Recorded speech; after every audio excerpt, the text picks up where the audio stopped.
Okay, so after we have reviewed the anatomy and physiology of the urinary system, let's now look at more of its physiology. And we said that the kidney is important in maintaining acid-base balance. So if you recall, the normal blood pH is 7.35 to 7.45. If the blood pH goes down below 7.35, which means we have more hydrogen ions, that is called acidosis. And if the blood pH goes higher than 7.45, we probably have less hydrogen ions and more of our bicarbonates and other bases, then that is what is called alkalosis. So let's see the role of the kidney in maintaining this very narrow range of 7.35 to 7.45. First of all, where do we get those acids from? Acids are produced by the body every day.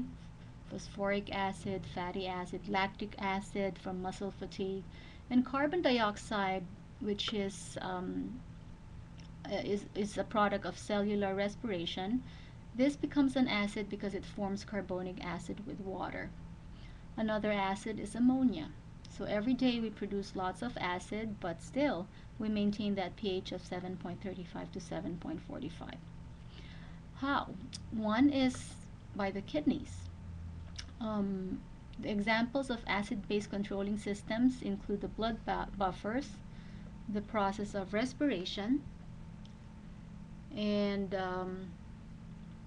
for the blood buffers, we have the following renal mechanism. When the blood pH rises, meaning above 7.45, what happens is the kidney will remove excess bicarbonates, because again, remember, bicarbonates as bases and hydrogen ions as acids. So when the blood pH goes up, which is alkalosis, the kidneys will remove bicarbonate ions and the kidneys will retain hydrogen ions. When the blood pH falls down, which is acidosis, bicarbonate ions are reabsorbed. So we want to absorb more bases and we want to remove more of our acids, which is your hydrogen ions. Hydrogen, once combined with other substances, can easily form strong acids. Let's go back to the picture of our nephron right here. So again, if we have acidosis, too much acids, what the body or what the kidneys will do is remove acids. Look at this, hydrogen. It will remove acid through tubular secretion, and it will reabsorb bicarbonates in the tubules. If we have alkalosis, it will remove bicarbonate from the system into the tubules, and it will reabsorb hydrogen ions also in the tubules. So it's basically a back and forth with hydrogen and bicarbonates. Hydrogen, acid, bicarbonate, bases.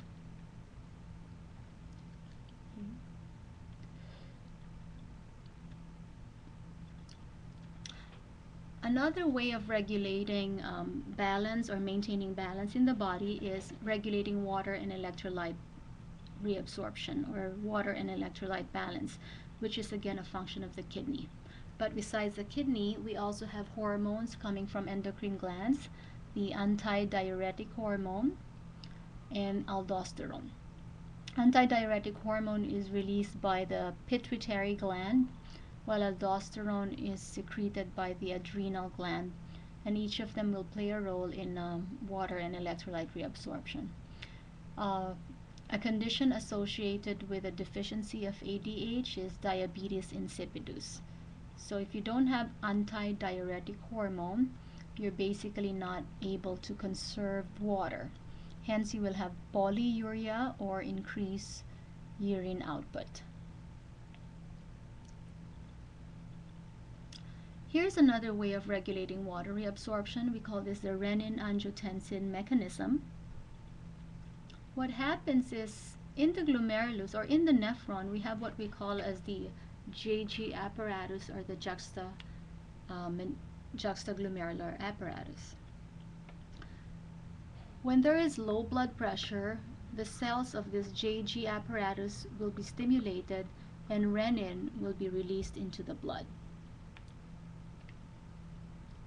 Renin will convert the inactive angiotensin into its active form called angiotensin II.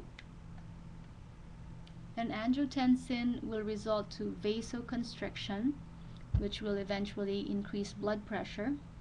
And it also will cause the release of aldosterone, which will influence sodium and water reabsorption. So because of that, with vasoconstriction and with aldosterone secretion, there will be increase in blood volume and increase in blood pressure. That therefore is called your negative feedback mechanism. The effects or the action will be opposite that of the stimulus. Remember that it all started with low blood pressure. But because of the substances being released and because of this effects, the resulting action or the resulting effect is increase in blood pressure.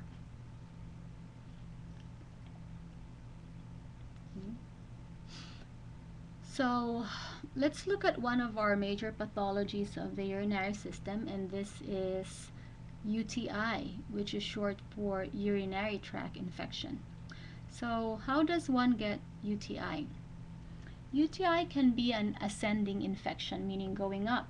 It could actually an infection that could start in the external organs, the urethra, because if there is any inflammation, trauma, or infection in the mucosa of the urethra or anywhere close to that, this infection can ascend or go up. It can cause cystitis, inflammation of the urinary bladder. It can cause urethritis, inflammation of the ureters. It can even cause eventually nephritis, pyelonephritis, inflammation of the pelvis and the kidney. So that is what we call as an ascending infection. This is UTI that started from the most distal organs here. Aside from that, another cause of UTI is bloodborne. So it doesn't have to start from below. It could be an infection in the blood. And as we all know, blood from the abdominal aorta goes to each kidney through the renal arteries. So if there is an infection in the blood, the kidneys can get it too. Here is another way by which one can get UTI. If there is immobility, okay, there is stasis of urine. So if there is no urine flowing out, you're actually giving an environment for bacteria to grow. You see, urination, the process of urination or micturition or just removing kidney is already a defense mechanism. Every time we urinate or micturate, we flush out microorganisms. But if there is stasis, there is residual urine left. Instead of completely emptying it, there is residual urine left, probably because of an obstruction in the urethra. You're not able to completely empty your bladder. This stasis of urine can provide an environment for bacteria to grow. So obstruction can cause UTI. Here is an example of a microscopic slide which will show you the microscopic examination of urine. These are all cells, pus cells or white blood cells, which is evidence of infection, and this is bacteria. We have E. coli bacteria, and we also have some cocci bacteria showing you a UTI. Okay, so again, UTI can infect the kidneys all the way down to the urethra. And between the male and the female, who do you think is more prone to urinary tract infection? If you look at the anatomy of the female versus the male, the female urethra is much shorter than the male urethra. This is the urinary bladder of the female, and this is the urinary bladder of the male, and that is the urethra of the male. The length of the urethra of the male will of course depend on the length of the external genitalia. Anyway, because of the shorter urethra and its proximity to the vagina and the anus, which are also with bacteria, females are therefore more prone to urinary tract infection than the males. Okay. Now this shows you the male urethra. The female urethra is just that 1 to 3 centimeter urethra right here. The male urethra, which is about 5 to 8 inches, starts from the time it leaves the bladder all the way down to the urethral meatus or orifice. The male urethra has 3 segments. The prostatic urethra, which is surrounded by the prostate gland right here. The membranous urethra, not surrounded by anything.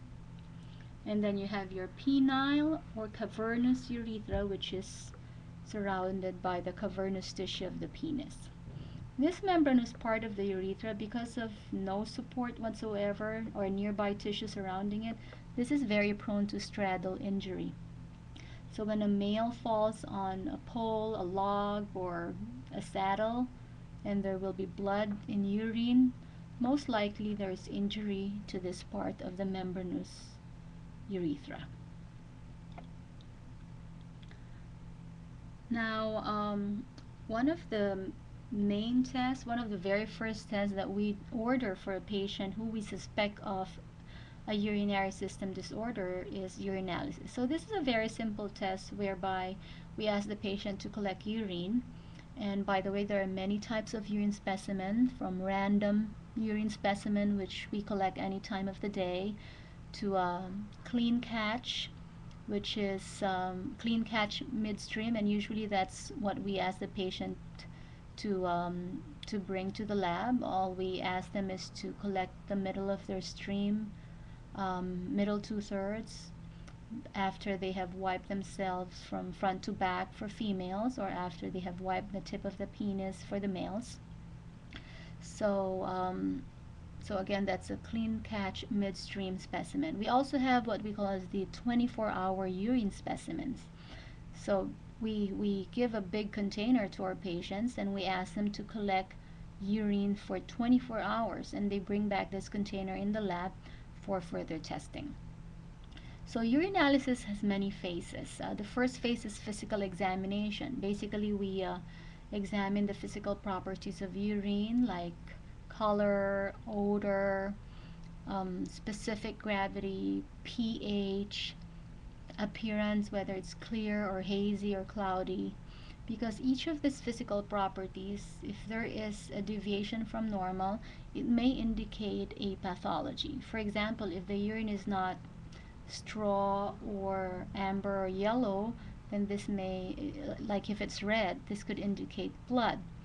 If it's bluish green and there is such a bacterial infection that will result to a bluish green urine, then again, that could be a UTI specific to that type of bacteria.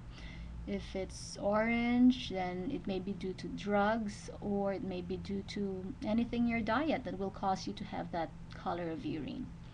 Even odor, any peculiar odors may be reported, like the maple syrup syndrome can give you a maple syrup odor of your urine. Phenylketonuria can give you an odor of a dead mouse. And diabetes can give an odor of sweet or fruity odor. So besides the physical examination, we also do chemical examination of urine.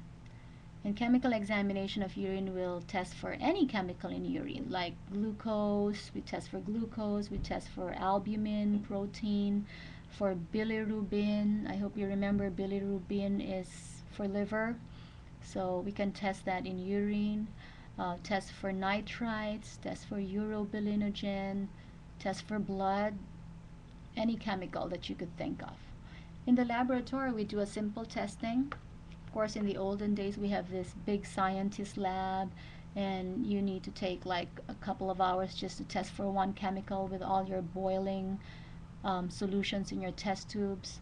Now, all we need is this reagent strip, and we dip that reagent strip in this specimen container, and we check for a color change, and we match that color change to our color chart, and that will tell us if that substance or chemical is present or absent, or present in certain amounts.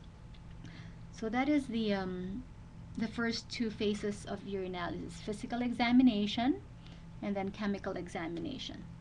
The last phase is microscopic examination.